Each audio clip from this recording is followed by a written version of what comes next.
nínú àwọn wòlíì ńlá orílẹ̀-èdè yìí, wòlíì tí orúkọ wọn lámìlaka káàkiri àgbáyé, àwọn náà ni wòlíì Wale Olagunju,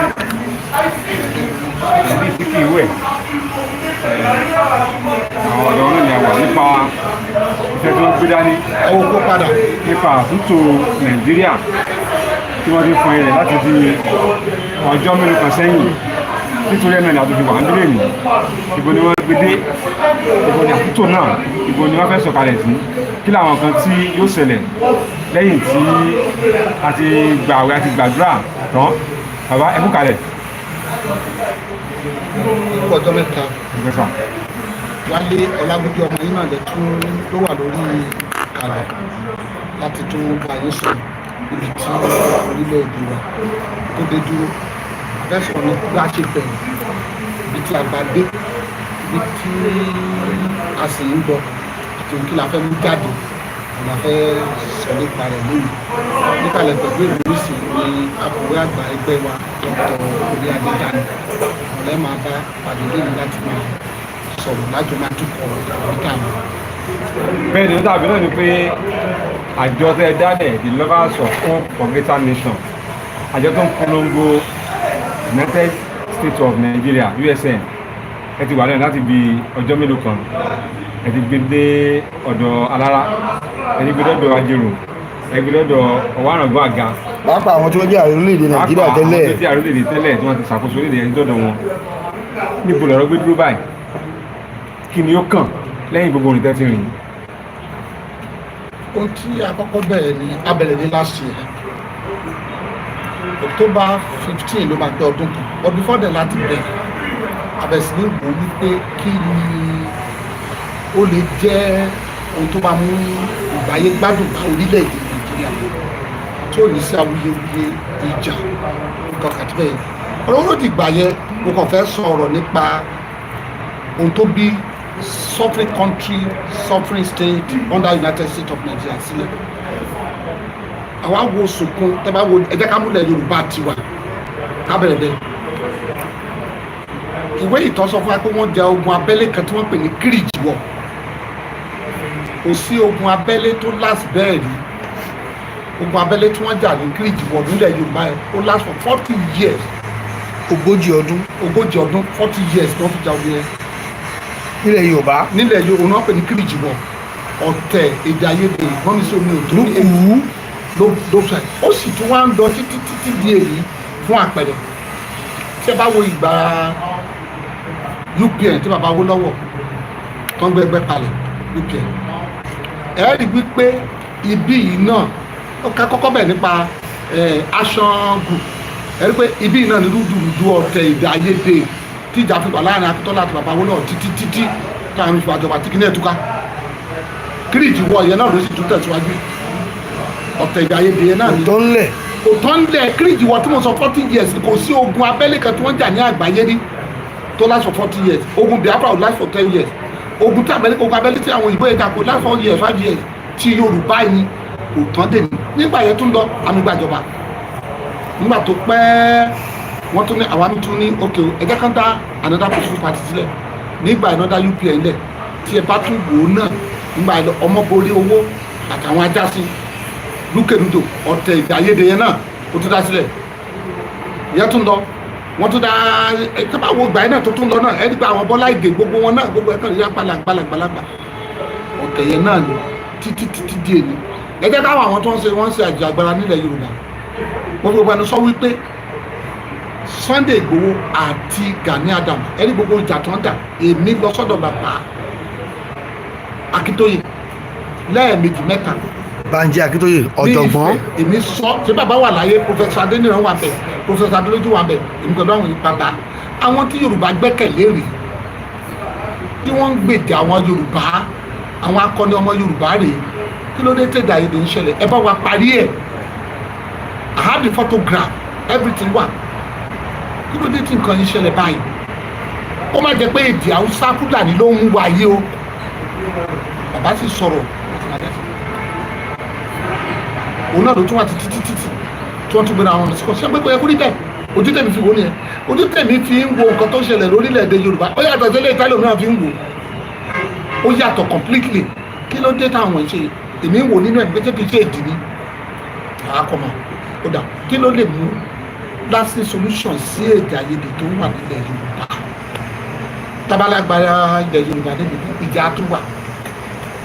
ta ló fẹ́ ṣe olórí. ta ló fẹ́ ṣe olórí èdè àìyedè máa ṣẹlẹ̀ kí ni ìdíwọ́ yẹn sì wà nílẹ̀ ọ̀pọ̀lọpọ̀ àwọn èèyàn wọn wo history wọ́n wò pé kí ló dé tèdè àìyedè tí ń sọ̀rọ̀ ó kẹ́ wo ìgbà tó ń ṣe ọ̀rọ̀ Sunday Igboho àti ẹ̀wọ̀ èpè ìjà àìyedè dúdú tèdè ẹ̀kọ́ rí bẹ́ẹ̀. àwọn ọ̀sẹ̀ sọ pé bí ìpè Awólẹ̀ ló ń jà wá. bóyá ìpè Fúlàní ni bóyá ìpè Awólẹ̀ ló ń jà wá tí ò jẹ́ káàrin Yorùbá ògún ẹ tó bá sọ pé ogún péjẹ bọ̀dẹ̀ ẹ jẹ́ ti fún yín ní kíríjì wọ̀ tó sì tún lọ ilẹ̀ Yorùbá ẹ wo Afẹ́nifẹ́re ẹyọ kan ní bàbá Awólọ́wọ̀ gbé kalẹ̀ Afẹ́nifẹ́re pín sí mẹ́rin lẹ́nu Afẹ́nifẹ́re ti pa Adébánjọ Afẹ́nifẹ́re ti pa Fásọ̀rántì Afẹ́nifẹ́re renewal group Afẹ́nifẹ́re Yorùbá council of elders tí gbogbo wọn dẹ̀ pé tí wọn dẹ̀ ṣọ̀kan Yorùbá ẹ̀dẹ̀ ni wá kò rí bẹ́ẹ̀ nílẹ̀ Haúsá kò rí bẹ́ẹ̀ nílẹ̀ Ìgbò ẹ wo nǹkan tó ń ṣẹlẹ̀ àwọn ọ̀dọ́ wa wọ́n ní iṣẹ́ láti ṣe pé gbogbo mistake yìí ìyẹn ok ẹ jẹ́ ká wò nísìnyí àwọn bàbá wo la fẹ́ lọ bá báyìí àwọn bàbá wo la fẹ́ lọ bá ní àwọn Afẹ́nifẹ́re tó jẹ́ pé ó jẹ́ aṣojú wa kò sí. ta lè mẹ́jọ sùn. ta lè fẹ́ tó sùn wọ́n lágbà kí wà lọ́jà kúrò mọ́ tó ta lè fẹ́ bá nǹkan kan sì ṣẹlẹ̀ Yorùbá nídìí reorientation ìyẹn wa wà wò pé ok kí la lè ṣe báyìí ó dà Ìgbò gbé Biafra nation sílẹ̀ àwọn olórí wa wọ́n làwọn ò fẹ́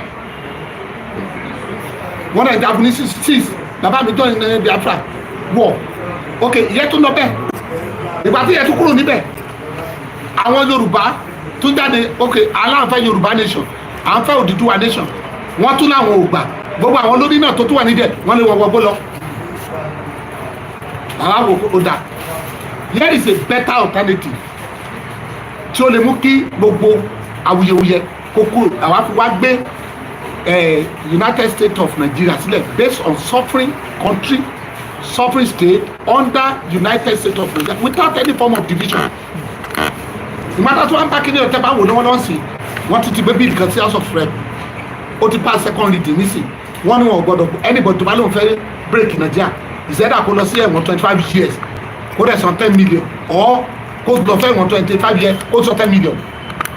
àwa fún wọn ní better alternative now anybody tó bá sọ̀rọ̀ Yorùbá nation Biafra nation nísìn ẹ̀wọ̀n ló fi ṣe léyẹ ẹ̀wọ̀n ní ṣèbí gọ́ọ̀mẹ̀ntì president Tinubu náà ló wà bẹ́ẹ̀ àwa fún wọn ní better alternative àwa bẹ̀ sí kọ̀wé kí náà lè ṣe o àkọ́kọ́ lọ sí newspaper virtually all newspapers in Nigeria na ṣe advertorials ní èyí tó jẹ́ wípé national secretary wa ó máa sọ nípa ẹ̀ bí táwa bẹ̀ sí lọ àwa sọ pé ok tábà gbélé yìí kalẹ̀ kí state kankan kó dúró bíi nation bíi country kan kó dẹ̀ ti jẹ́ state under United States of Nigeria ká má pín kí Abuja remain federal capital bẹ́ẹ̀ kó káàkiri wa máa lọ sí state yẹ ni wọ́n ṣe ní advanced country ni wọ́n ṣe ní United Arab Emirates wọ́n ṣe ní Britain wọ́n ṣe ní United States of America tẹ́lẹ̀ yẹ 50 countries 50 states ni oníkálùkù wa máa ṣe ìjọba rẹ̀ ẹni pé kò ní sí ìjà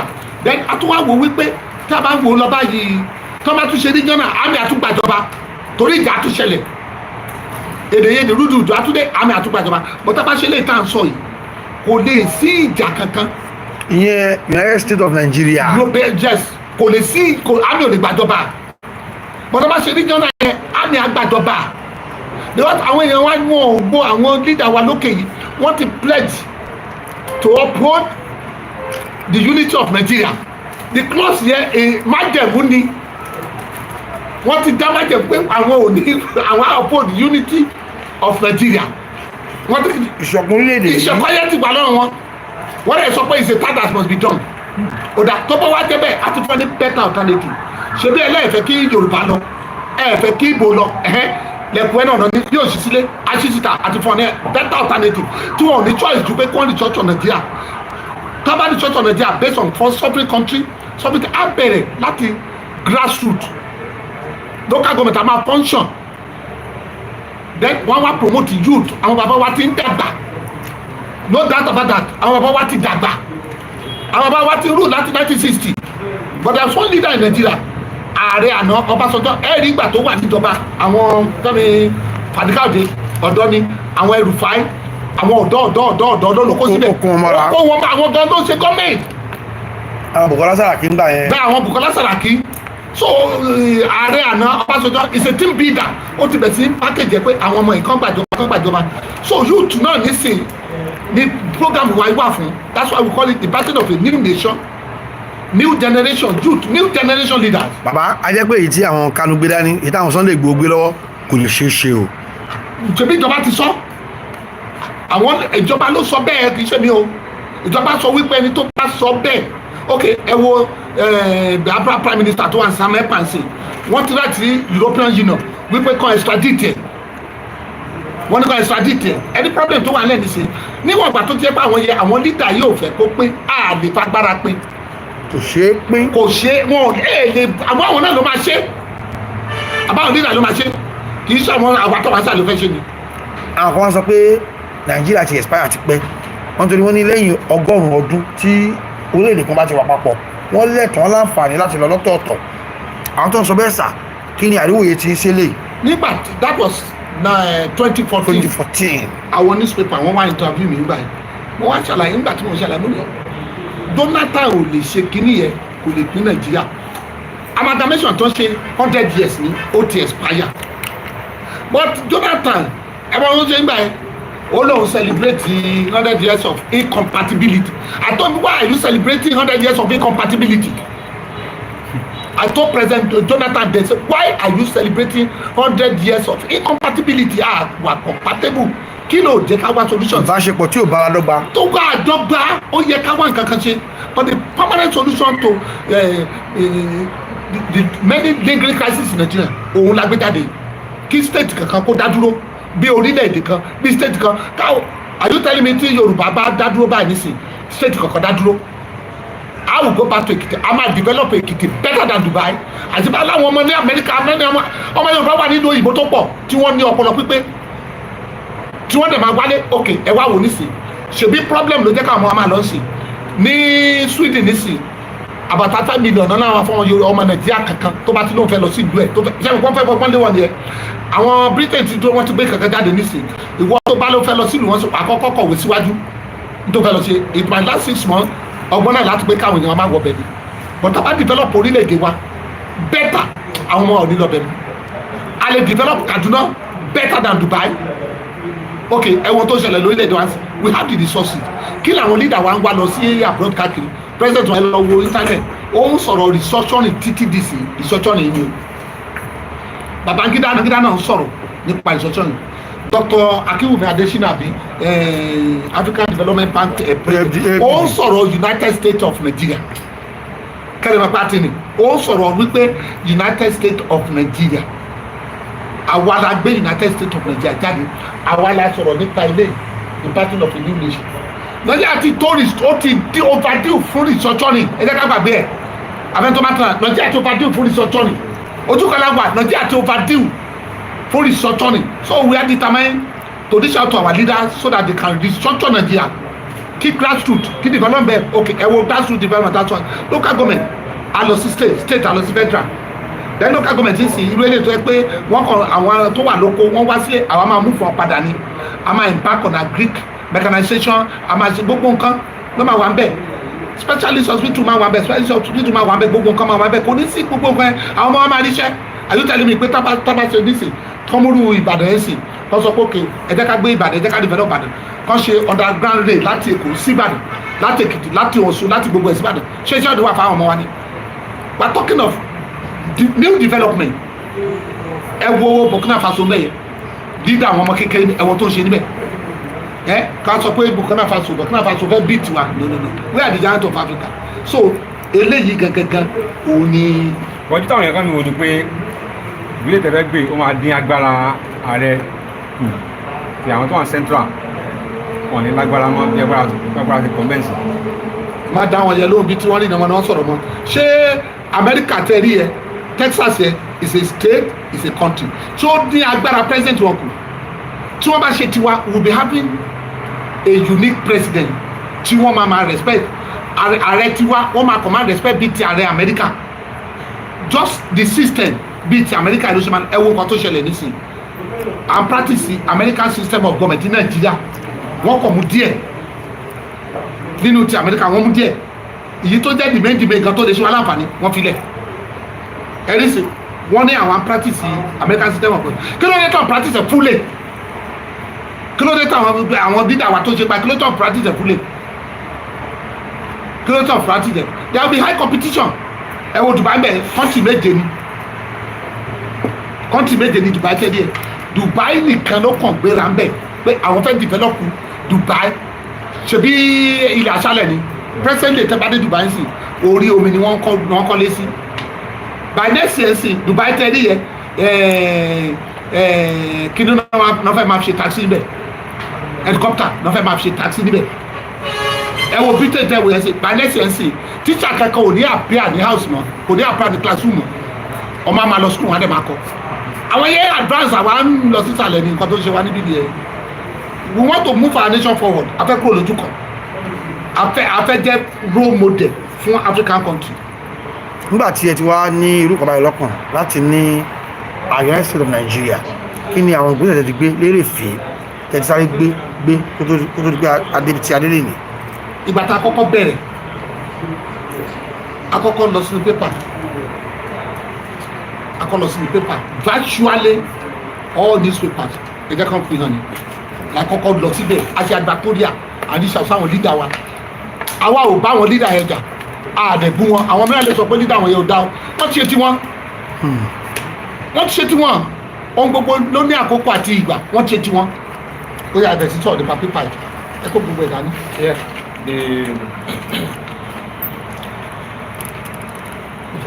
Okay. Good afternoon, viewers and gentlemen of the press.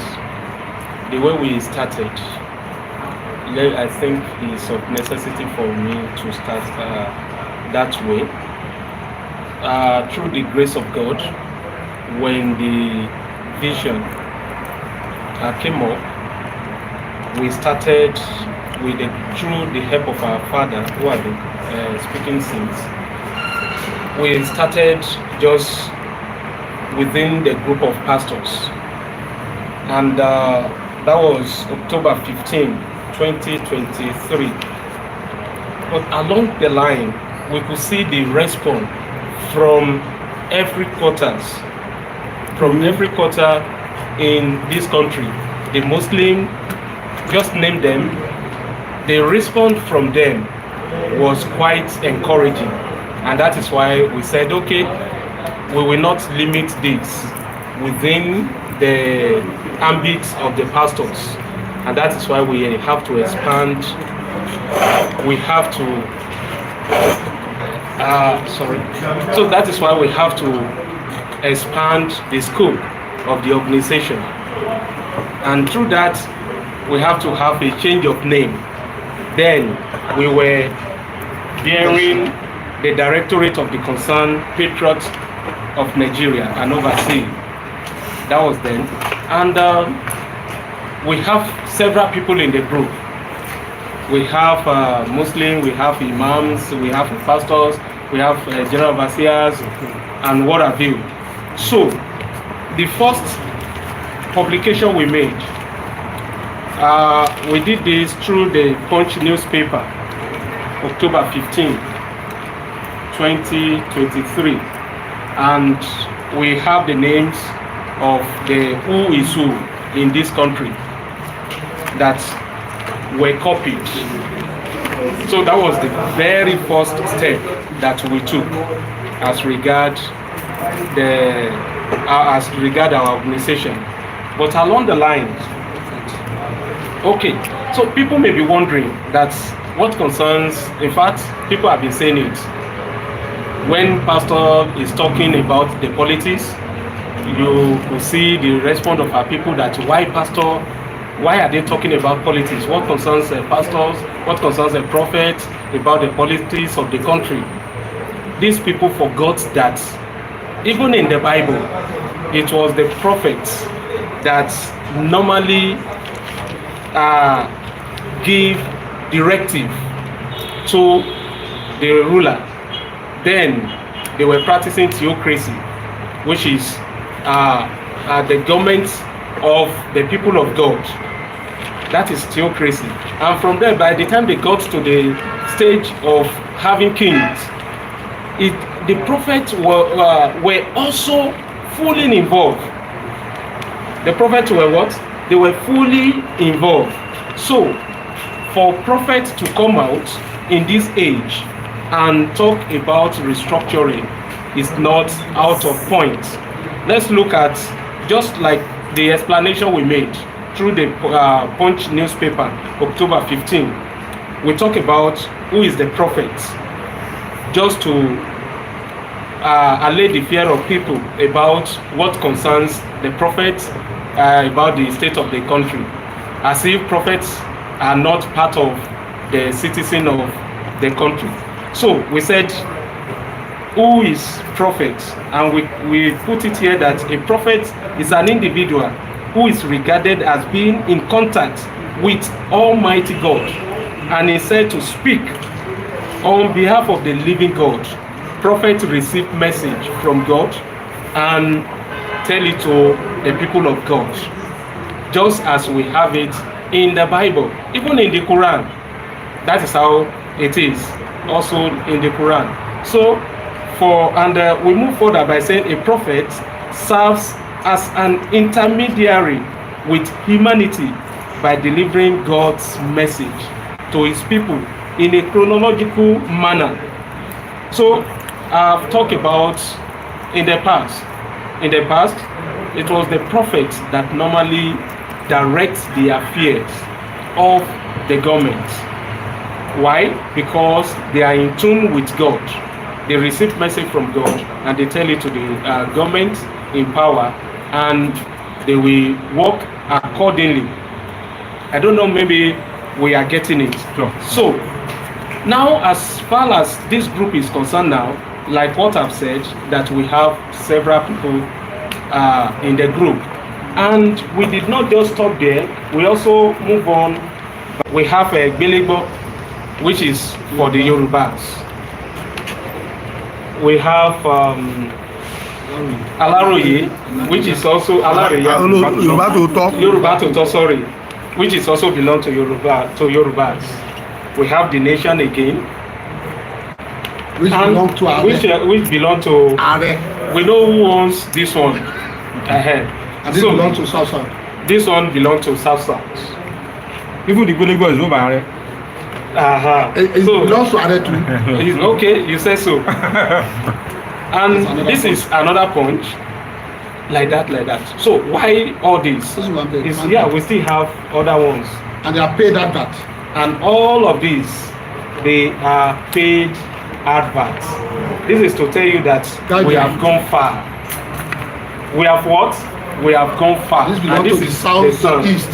This one belongs to the southeast. Now, as I've said, why did we pass through this route? Is for us to be able to carry everybody along. Every tribe. Cut across every tribe. Is it the Hausa, the Yoruba, just name them. We carry everybody along, and we got through this route.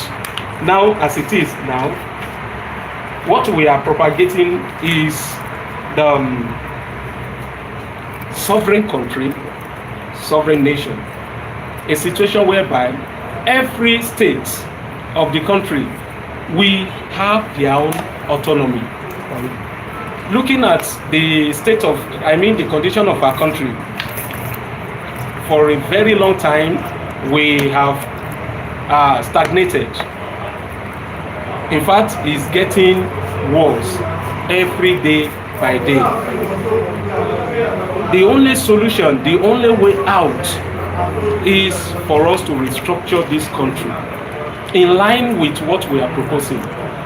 And we, like what our father said, that we have sent out letters to the key stakeholders in this country all the ex-presidents will send letter to The likes of Babangida, Babangida, Salam Baka, Obasanjo, Name them. just name them. Why? It's because there is no any government of the day that can single-handedly restructure this country without the input of these ex-leaders. That is why we started from them. And after sending letter to them, we sent letter to the present president in person of President Bola Ahmed Tinubu. We sent letter to him and to his cabinet and to the House of Rep, the Senate, and all the reps. Even the governors. Even the governors. And state the presidents, state leaders. 36 state governors, we sent letter to them. So what we are doing, all of them, they are fully aware, they are fully involved, and I can tell you that all this has cost us a lot.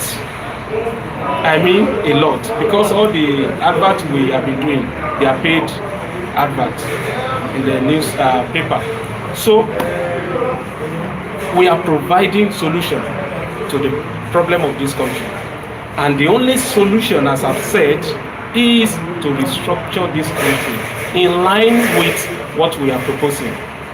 Now, some people were talking about regional restructuring. Regional restructuring, of course, looking at it, our forefather, I mean the founding father of this nation, Nigeria, started. They had that vision of restructuring Nigeria alongside of regional restructuring, but these people could not be able to do it.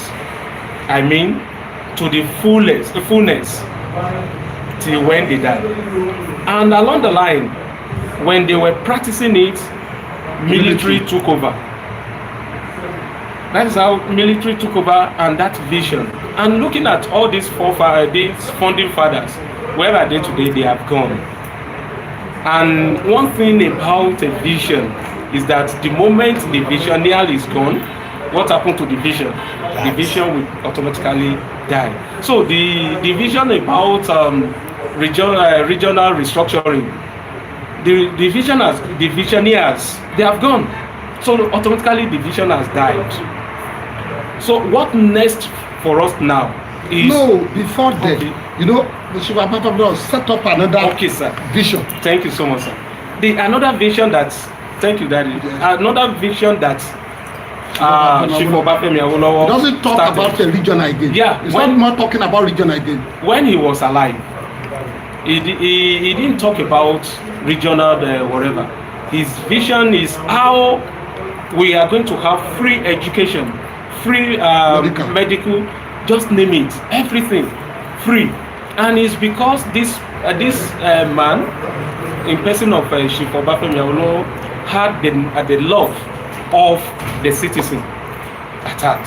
That is why he didn't even bother about restructuring, regional restructuring.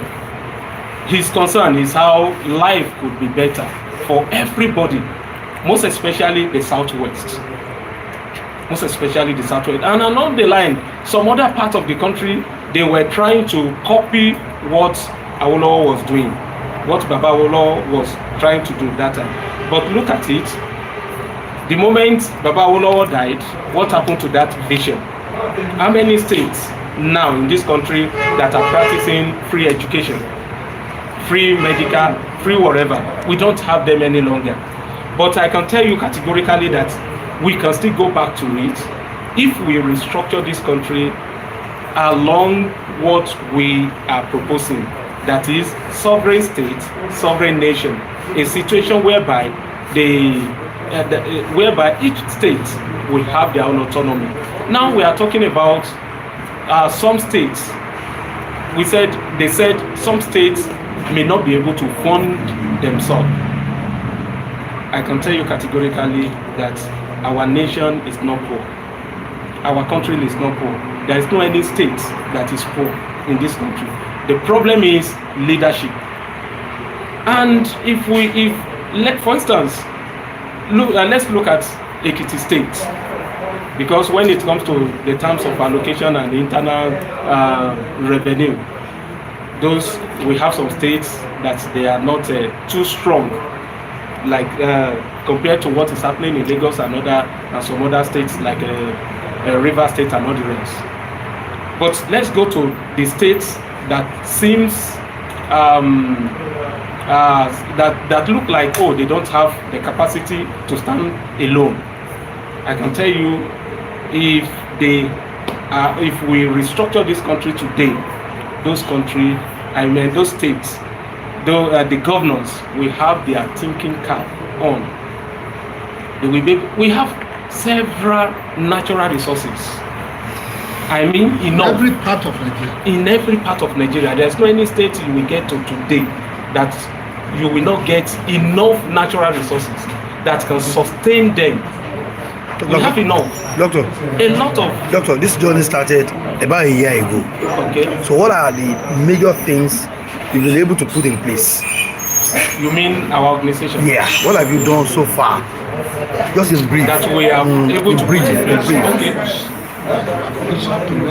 Number one, we've reached out to, just like what I've said. That's all what has the been said. ex-president and all the rest, and we just. So what about the spiritual aspect? What have you done so far? Yes, just of recent, we finished 7 days of fasting and prayer, in which We mobilize we mobilize the entire nation as we gather To join your group in our prayer. group in prayer, So so that seeking we can the face of achieve, Almighty. so that we can achieve this particular goal. And funny enough, the Muslims that are part of this group, they join us. Everybody. it was We did it. everybody's affair. Yes, it So is everybody's going affair. forward, so what are the necessary things that we should look forward to? Now- Nigerians. Now we are seeking for the support of everybody, because as Yoruba will say, Orun Yabo. You show one anyone. So this what we are talking about is for every one of us. So we are seeking for the support of every person in this country to join hands together with Full us. support. I mean full support to join hands together with us, so that we can actualize this. You know, our government at times they know what is good for us, but they will never do it. If there is much pressure on them, they will do it. We strongly believe that they are going to do this, but we need the cooperation of the citizenry. If we have the cooperation of the citizenry, we are going to have. Based on what you've said so far, you said we have reached out to the past leaders of this country. Yes, Reaching out to them, what were their response to your request? Okay, their response have been so good. Very, very okay. Very okay. Very okay. You know, restructuring this country is not what we can just wake up and say we want to do, we want to actualize. It's a gradual process. But the way the government is going about it, there is a kind of laxity on ground that shows that, oh, they are not ready for it. It's like they are not ready for it now. Probably they are saying, oh, we are not ripe for that. Okay. But I can tell you that we are ripe for, in fact, Nigeria is overdue for that. So, and that is why we are seeking for the full support. This artist, sir, is it from the present government or those that are or the past leaders? Now, the present government. I can say the present government. Okay. The present government is ready for restructure. I can confirm this. Yes. Okay. They are ready. The present government, they are ready for the restructuring of the country. I can confirm that. Yeah. Let me just chip in this. Okay, sir. The issue is this: we are still consulting our leaders. We are still consulting our leaders. The next step now after consultation is World Press Conference, whereby we will gather all our leaders together, and those in our overseas, we will move them in. Everybody, all them, even foreign ambassadors, they just have to be there. The reason is this: we don't want anybody to see this as a Yoruba agenda or President Bola Ahmed Tinubu agenda. No, It's national. It's for everybody. National is sorting. We're talking of national. We don't want any tribe to say this is Yoruba agenda, this is Bola Ahmed Tinubu. No. Àwọn ò fẹ́ kí tribe kankan dìde lẹ́ni kó sọ pé Yorùbá agenda ni àbí aládékéréké ni wọ́n àbí Bọ́lá Ahmed Tinubu ni no. bàbá nínú ìrìn àjò yìí náà sà a rí pé àwọn kan ti dìde nígbà àkọ́tà náà ní nǹkan tí bá ṣe bá Nàìjíríà yìí lọ yìí o oṣù wa àfẹ́ dádúró àwọn Ìgbò dìde o àwọn Biafra dìde ìyẹn náà ọ̀rọ̀ àwọn Nnamdi Kanu nínú ìta àwọn Sunday Igboho náà wà ń bẹ̀ àwọn mìíràn wà tẹ́kọ̀ jẹ́ tẹ́nu wọn tó lè ra ní orílẹ̀-èdè ilé ní ìṣe ǹjẹ́ ẹ̀kọ́ sí wọn àwọn ti Igboho ṣe ẹ̀kọ́ sí wọn lórí ọ̀rọ̀ yìí àwọn ti Biafra ṣe ẹ̀kọ́ sí wọn èyí tó jẹ́ ààrẹ ọ̀gáfúnlẹ̀ Yorùbá náà àwọn náà lẹ́nu bẹ́ẹ̀ ṣe ẹ̀kọ́ sáwọn náà.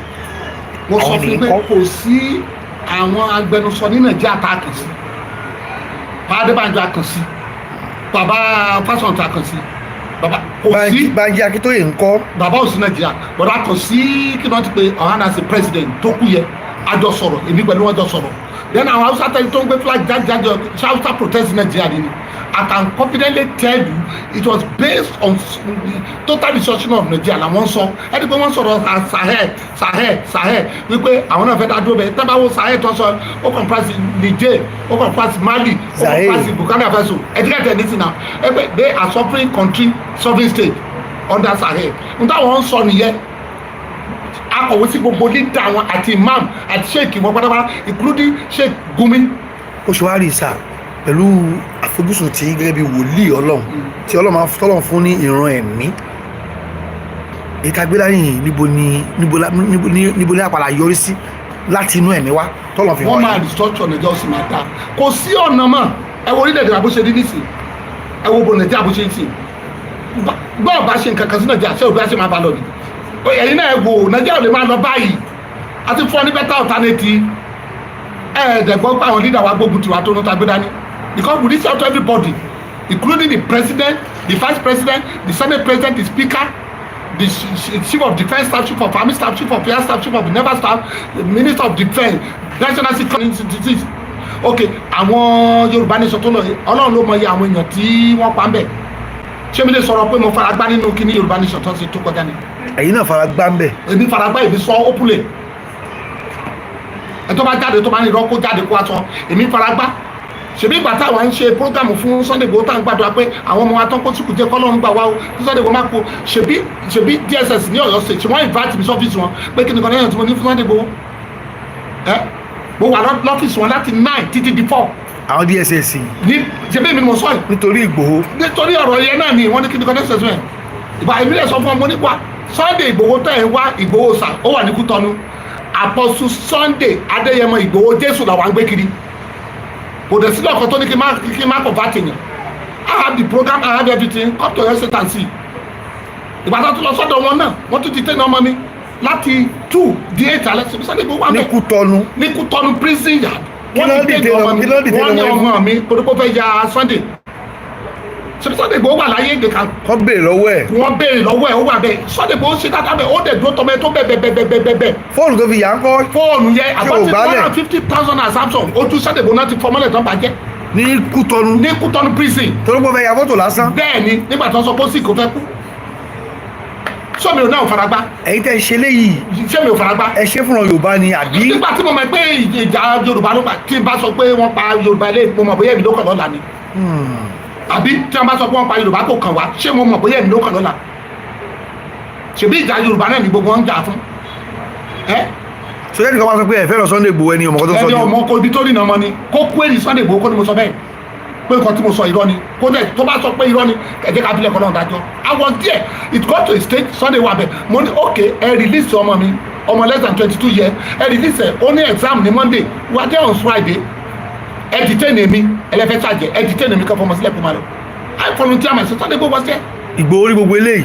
ṣé wọ́n jọ àwọn olóńbẹ̀bẹ̀ fún ọmọ mi he try Sunday Igboho try olóńbẹ̀bẹ̀ ọmọ yẹn dàgbù tẹ bá rí bí ibẹ̀ ẹ̀wọ̀n àwọn tó sọ pé ẹ̀wọ̀n òjò lé wọn mọ̀ tẹ bá débẹ̀ ẹ̀yin kan ó kàánú ni kì í ṣe ibi tó yẹ kó ọmọlúwàbí wà ọmọ yẹn làágùn wá ni. ibi tó sáré lọ fi pamọ́ sí. ṣé Sunday wà bẹ́ẹ̀.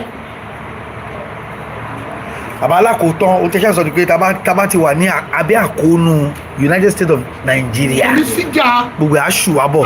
Yorùbá ti máa ṣe papọ̀ ta ló sọ fún mi pé Yorùbá mi ṣe papọ̀ ibi tí àwọn kọta gbé dání ló máa fún alẹ́ àti tó àwọn tó ń sọ̀rọ̀ tábàdé mọ Yorùbá kan tó takò wá ẹ sọ pé Wale Olagunju sọ bẹ́ẹ̀ ibi tó rí nà mọ́ ni àní káàtì bí pẹlẹbẹ mọ́lẹ̀ tẹ ṣé yóò tábà ṣe ẹni sùdà tábà ṣe sovereign country sovereign state ṣé Yorùbá mi ṣe papọ̀ ẹgbọ́n sábàjà Yorùbá máa ṣe papọ̀ gbogbo Yorùbá a máa develop ilẹ̀ Yorùbá better than United States of America any by other countries kí ló ń ṣẹlẹ̀ àníká kọ́kọ́ ṣe nǹkan kan náà èdè ìlà fún wa tẹ̀síwájú àwa ń pe àwọn ọba wa ló kàn báyìí bàbá wa kábíyèsí mo sì fìlà o kábíyèsí o bàbá wa Akíolú ẹ wá àwọn ọba yín jọ àwọn onírìṣà wà ń bẹ̀ ẹ jáde bàbá ẹ má wò wá níran Àwùjalẹ̀ bàbá wa wà ń bẹ̀ Òṣèmọ̀wé wà ń bẹ̀ Dèjì Ọ̀fàkúrẹ́ wà ń bẹ̀ tó fi dé lọ́rin Àfọ̀njá náà lọ́dọ̀ emir gbogbo àwọn ọba wọ̀nyí àwọn emir gbogbogbò Sanusi emir Sokoto Súlẹ̀ Lamido kábíyèsí gbogbo ọba ilẹ̀ Nàìjíríà ẹ dìde àwọn òbí ọ̀fọ̀ Onitsha òbí ọ̀fọ̀ àìkíní kan gbogbo wọn pátápátá kọ́ ń so papọ̀ kí gbogbo wọn jáde àwọn bàbá wa Onitsha ẹ jáde Gani Adams lógun ọ̀fẹ́ ẹ jáde bàbá fọ ilé tí Yorùbá bá kúrò níbẹ̀ kí ló máa ṣẹlẹ̀ sí wa tí ààrẹ yìí tó wà bẹ̀ tó bá kúrò mẹ́ kí ló máa ṣẹlẹ̀ àwọn kan ní mo ń tàgẹ̀rẹ̀ mo fẹ́ gbé Tinubu àti mo lọ bẹ̀ wọ́n mọ iye ààrẹ tó ti gbèmí tí mi lọ sọ́dọ̀ wọn ni àní tí ààrẹ yìí bá kúrò níbẹ̀ kí ló fẹ́ ṣẹlẹ̀ sí náà Yorùbá ṣáǹsì wà lélẹ́yìí ṣáwọn sáfùlà ní òtún ní kìyà káàlù dáadáa wọ́n ní mo fẹ́ mo lọ sí Àbújá ni kí ni mo ń wá káàkiri àní káàrò Haúsá wà bẹ́ẹ̀ wo ìyà tó jẹ wá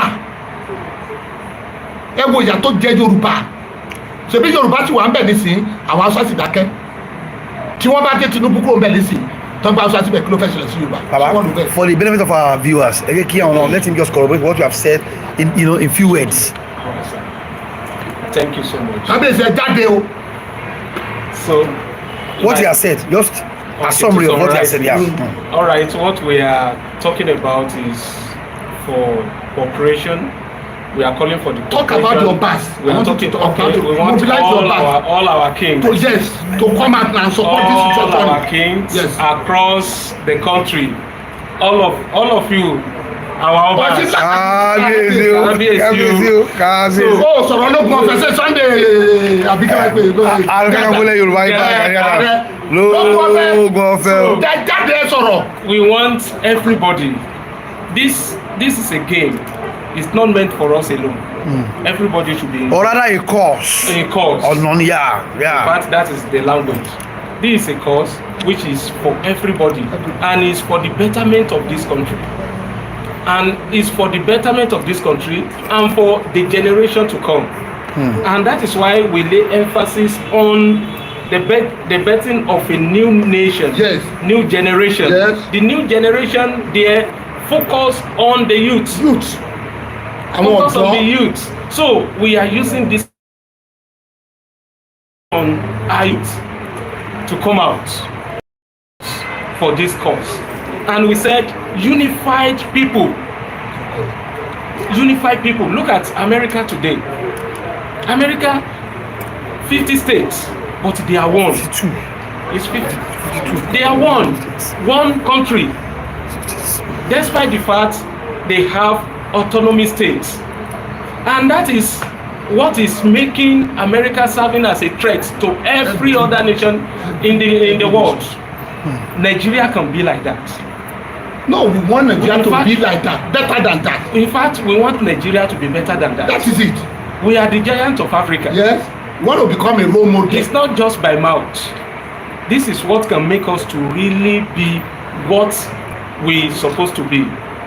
So we are calling on everybody, and how can we achieve this? Is through total restructuring. Total and genuine restructuring under the United States of Nigeria, yes. USA. New name. We want to have a new name. We want to move the country forward. This new name is what will move the country forward. USA. Àti pẹ́ lójú kan. Àti pẹ́ ní àṣálẹ̀. And àti pẹ́ lágídù. That is it. Àti pẹ́ lágídù. Sir, doctor, let me go back to Baba. Okay. Baba, wòlíì ni o. Bẹ́ẹ̀ni. Tí ẹ̀dẹ̀ ní àwọn tí ẹjọ́ jẹ́ bí akẹgbẹ́ dáadáa. Àwọn tí wọ́n jẹ́ àlùfáà àwọn wòlíì àwọn pásítọ̀ àtàwọn ìmáàmù náà ǹjẹ́ tiẹ̀ ríṣà sáwọn àwọn ènìyàn náà àríṣà torí they have black followers as well. láti gbà wọ́n mọ̀ pé iṣẹ́ prophet unto the nation ni mo ṣe àwọn wòlíì gidi tí wọ́n bá wà rooted in the Bible wọ́n mọ̀ pé iṣẹ́ prophet unto the nation ni mo ṣe. Prophet unto the nation ni mo ń ṣe lọ́wọ́lọ́wọ́ wọn ò ní choice ju pé kán kiss torí wọ́n mọ̀ pé mi ì jẹ́ ààrẹ mi ì jẹ́ gómìnà mi ì jẹ́ kẹkẹ. ẹ sì fẹ́ gbé wá ẹ̀fẹ́ àkójú ìbò no count me out. ṣùgbọ́n eléyìí ohun tẹ̀mí ń wí ni ohun tẹ̀mí sọ ni. àwọn kan mọ̀ àwọn wòlíì àgbà mọ̀ wípé ohun tí mo ṣe lọ. gẹ́gẹ́ bí àwọn sponsor yín gẹ́gẹ́ bí ẹnìkan tó òṣìṣẹ́ sẹ́nìkọ́dí àjáwó fi ṣe kínní ní mo sọ òkúlẹ̀ tó bá ní agbóhùn náà kó jáde we don't. láti bí ọdún kan àfẹ́ kan corrupted. láti bí ọdún kan like how much have you spent sir. àti tó 12 million o. tí ẹ ti ná lórí eléyìí. àwọn ni àti tó 12 million o àti tó 12 to 15 o owó ti sùn owó ti sùn o. à ń gbé lẹ́tà kiri à ń lọ kiri à ń fò kiri. a ti kọ̀wé sí gbogbo àwọn ààrẹ àgbáyé ok a kọ̀wé sí British Prime Minister pé ok ẹ support kínní ìkórìlẹ̀-èdè wa dáa ẹ má jẹ́ káwọn kan gbàbọ̀dẹ̀ pé wọ́n fẹ́ gbógun ti Nàìjíríà bí ogun bá bẹ́ sí Nàìjíríà lè more than 50 million ọmọ Nàìjíríà ló máa sá lọ sílùú èbó how would they accommodate them. àwọn ogun ráyà ti gbà wá sí. wọn ọ̀dẹ̀ fẹ́ gba ọmọ ẹ̀rú táwọn British Prime Minister gbé jáde lẹ́nu tó wọn lè gbà wá kí ló dé tá a parapọ̀ ká tó orílẹ̀-èdè wa ṣe we have a better country dídá wa la máa foríkorí ẹ ṣe nǹkan tá a fẹ́ nìyí we have a protest letter nínú world press conference láti máa fún gbogbo àwọn leader ní template wa nta fẹ́nu tó wà bẹ́ẹ̀ ní tẹ́ ṣe fún wa ni a gbé fún wa àwọn máa ṣe protest. ọjọ́ òru máa wáyé sà. very very soon we are still consulting a lè fẹ́ lọ ní àdúrà bí 40 days now a ti fẹ́ gbàdúrà a ti fẹ́ gbàdúrà sí. special prayer for 40 days now a wà jáde a padà a wà mú ọjọ́ òun la fi ń bẹ àwọn kábíyèsí wa ṣe ẹ support kínní yìí orílẹ̀-èdè wa dáa I've been to Britain I've been to France kò sí ìlú yẹn ò dáa ju Nàìjíríà lọ. èyí náà ti jáde dáadáa. kò dáa I've been there so dáa tó Nàìjíríà ni resources tá a wà ní táwọn òyìnbó bá ní wọ́n ju bẹ́ẹ̀ lọ a ní resources a dẹ̀ ní àwọn ọmọ tó rí wọn pé ọmọ Yorùbá wà ní gbogbo àgbáyé tí wọ́n máa move them down to Nigeria wọ́n máa develop your country tí wọ́n ń ṣe dáadáa. wọ́n ń ṣe dáadáa ok ẹ wo 400 story building tó wà ní Dubai ọmọ Yorùbá ẹgbẹ́ wa ló develop ẹ̀. ló design àbí ló. òun ló design ẹ̀. And I spoke with him ó wà ní Dubai mo sọ fún mo ṣé ìwọ lè ṣe 1000 story building ó lè design ó ní why not sir ó ní tó bá di sọ́sọ̀ Nàìjíríà tó bá pò òun á ṣe kí ló dé àní ọlọ́pọlọ pípé náà àwọn ọmọ wa wà ní overseas country ní àwọn institution bẹ́ẹ̀ they perform better than àwọn òyìnbó lọ what we need is we should come together kọ́ gbàgbé ẹlẹ́yàmẹ̀yà tó ń búra wọn káàkiri ok ẹ wà wọ́n nísìnyí this is my own stand àwọn Ìgbò tó náà fẹ́ lọ àwọn Yorùbá tó fẹ́ lọ àwọn kan tí òye wọn lè bí bẹ́ẹ̀ mọ̀ ń takò Yorùbá why should I do that ṣé Ìgbò fẹ́ gbà mí sọ́dọ̀ ni sẹ́sà fẹ́ gbà mí sọ́dọ̀ ni ẹ jẹ́ ká wo nǹkan nínú ẹ̀mí làwọn wo kínní à ń ṣe kínní títí àwọn pípì náà wọ́n ó dá ẹ̀jẹ̀ ká ìbí wọ́n ní wọ́n ká wá wọ̀rọ̀ kọfí ṣàdá ni èbí òwe àwọn àgbà ni ó dá ẹ̀jẹ̀ àgbà ilé wò àwọn bàbá ní òwò téèyàn bá ṣe lọ́dún mẹ́ta tí ò pé yàn téèyàn fi sílẹ̀ ṣèbí ọmọ Yorùbá ló wà l'Amẹ́ríkà ó dẹ̀ ó ti kọ́ pé obìnrin òyìnbó yìí ó lóyún ọ̀nù ẹ̀ ọmọ ọ̀nù ẹ̀ ó ní brain tumor ó operate ẹ̀ ó gbọ́ ọmọ ẹ̀ jáde ó yọ tumor jáde ó tún gbé padà wọ́n dẹ̀ bí ọmọ yẹn ṣe bọ́ ọmọ Yorùbá ni gbogbo hospital wa ń bí tó yẹ pé gbogbo kíní hospital wa equipment wọn lò equipment wọn kó wá láti 1914 we will get all those in a way get brand new ones síbẹ̀ táàní àwọn ọmọ wa ò ní reason láti lọ sí overseas wọn ṣebí ẹ wo Dubai báyìí tó ń deport àwọn èèyàn ẹ wo Libya bẹ́ẹ̀ ṣé ìyà ló ń jẹ wá ni. bàbá ṣé ìyà ló ń jẹ Nàìjíríà tó bẹ́ẹ̀ ni. bàbá restructuring tẹ̀ ń sọ ṣé kìí pé àkọ́fẹ́ pa orúkọ dà lásán èèyàn lè yí orúkọ padà. no oníkálukú ló máa ń ṣe lọ kó ṣe máa lọ bá ṣe lọ náà. padà nìkan gọ́ọ̀nà kankan ló máa responsible to it is government of the people by the people for the people gbogbo nǹkan tó máa ṣe gọ́ọ̀nà ní eléyìí tí wọ́n sá lọ sí Àbújá tán ní wọn lọ gbowó yẹ kò sí mọ́ o resources tẹ bá níbẹ̀ yẹn ni àwọn leader wa lókè kan máa meet ní senate ni kí ni tẹ máa send sí federal that's all wọ́n máa development take effect from local government àwọn máa tọ́jú àwọn màmá yẹ grassroots development ní gbogbo nǹkan tá à ń sọ díẹ̀ we are talking of resource total and genuine resource journey orílẹ̀-èdè wọn gbọ́dọ̀ yí padà eléyìí tí wọ́n do mọ́tò 1914 tí wọ́n do gírí kan dáadáa sáyé nìyẹn ni ẹ wọ́n mọ Nàìjíríà bí a ṣe ń jẹ wá there is all this city ẹ gbọ́dọ̀ jẹ wá àwọn leader wọn gbọ́dọ̀ foríko they just have to resource Nigeria we have our own protest wáyé àtọ̀ sí àwọn people yìí torí mo sọ fún wọn máa pa wọn ni eléyìí tí wọ́n ti fẹ́ ṣe wọ́n tún pa wọn ni. so ìtọ́fẹ́kẹ́ àdó October yìí. wọ́n máa pa wọn ni wọ́n dẹ̀ dì fún wọn ni wọ́n á ní wọn pé wọ́n fẹ́ overthrow gọ́ọ̀mẹ̀ntì Ifá ṣé Ifá fẹ́ kúrò bẹ́ẹ̀ ni. ta ni Ifá. Bọ́lá Ahmed Tinubu. Ifá Èkó, Ifá Nàìjíríà. Ifá Nàìjíríà ni o, ẹ farabalẹ̀ o, èmi ò gẹ̀rẹ́sì, èmi ò gbé mọ́ra o, èmi lèmi sọ ní Ifá. Èmi lèmi sọ ní Ifá, mo sì wà ń bẹ̀rẹ̀ kan wá gbé mi, màá sì ṣàlàyé tí mo sọ ní Ifá. Ìdí rèé o. Òun nìkan single-handedly ó ní kò sẹ́ni tó sọ̀pọ́ọ̀tì ohun tó ń gbowó lọ́wọ́ ẹ̀ ṣe ààrẹ, ó lóun ló náwó. Ní ìgbà kan rí tẹ́ bá wo ìgbà kan rí àwọn bàbá Ọbásanjọ́ wọ́n máa ń kọ lẹ́tà sí ààrẹ ni, ààrẹ tó bá ti gbálabàlà ṣe gbọ́ pé bàbá yìí kọ lẹ́tà. Ó ní a máa dìbò, a máa wọlé, ṣé wọ́n dìbò ṣé kò wọlé? Ó ní ẹgbẹ́ kìíní ọ̀hún wá, èmi ló kàn, wọ́n ti gbé fún Dantoso Aliyu Dantoso ẹ̀mí àbọ̀rọ̀gún ló fún ní Jagaba. bàbá ẹgbẹ́ mi náà fi kan lé, ó ní ẹ lọ fọkàn balẹ̀. Ó ní ẹ lọ fọkàn balẹ̀. A máa gbé wálẹ̀. Bàbá epo á di 200 naira. Epo you want to buy? Bàbá ìyẹn kí lè fẹ́ sọ. Ẹbí orí ẹ sọ sí yẹ o. What's your take on that? Mọ tó ń pè ní Ifá ni. Ànífà tẹ̀ pín yẹn ṣé ọ̀pẹ̀lẹ̀ ní. Ìgbẹ́ Ifá ọ̀pẹ̀lẹ̀ ní tí ó bá jẹ́lẹ̀ Yorùbá àwọn bàbá wa gbàdé irú ẹ̀dá wo ló ń sọ̀rọ̀ báyìí. Ẹ yẹ kó yẹ ẹ̀yin náà ẹ ṣe bá wọn Yorùbá ni. Ẹ sọ ni pé agbára kan bẹ ní agbára kan bẹnu ẹ̀. Agbára wọ́n ti ẹgbẹ́ kí ni ṣé wọ́n gbé fún. Agbára Ọ̀rúnmìlà. Gbogbo àwọn 40 candidate tó bá ti kọ̀tẹ́ ṣé wọ́n wálẹ̀ ṣé wọ́n sẹ́dá lẹ́sẹ̀ wòlíì agbára Ọ̀rúnmìlà lẹ́ sọ yẹn o. Èmi ò mọ irú agbára tó jẹ́ o. Bọ́tì agbára kan wà nínú ayé bàbá yẹn. Ok, ó ní ẹgbẹ́ kí náà ṣé wọ́n gbé fún. Wọ́n gbé fún o. Wọ́n gbé fún.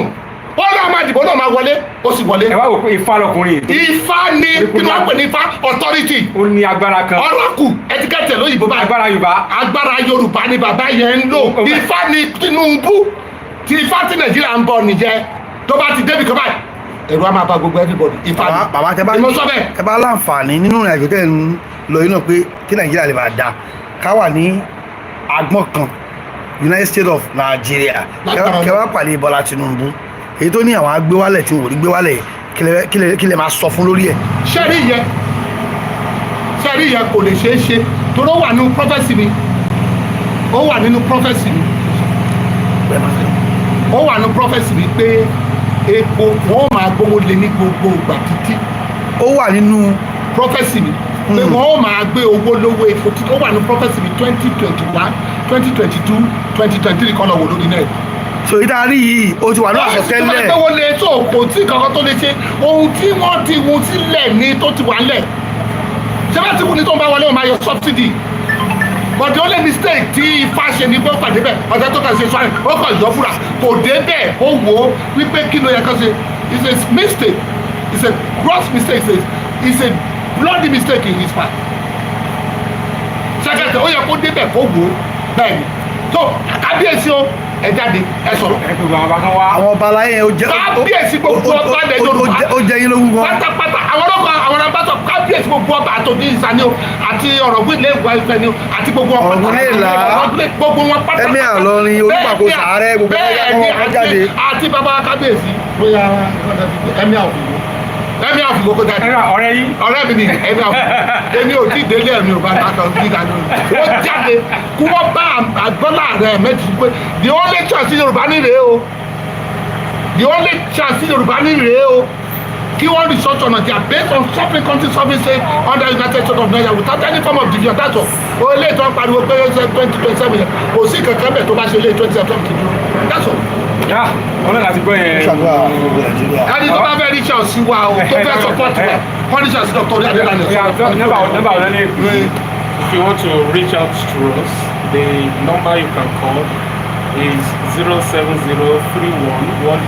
07031183738. Again,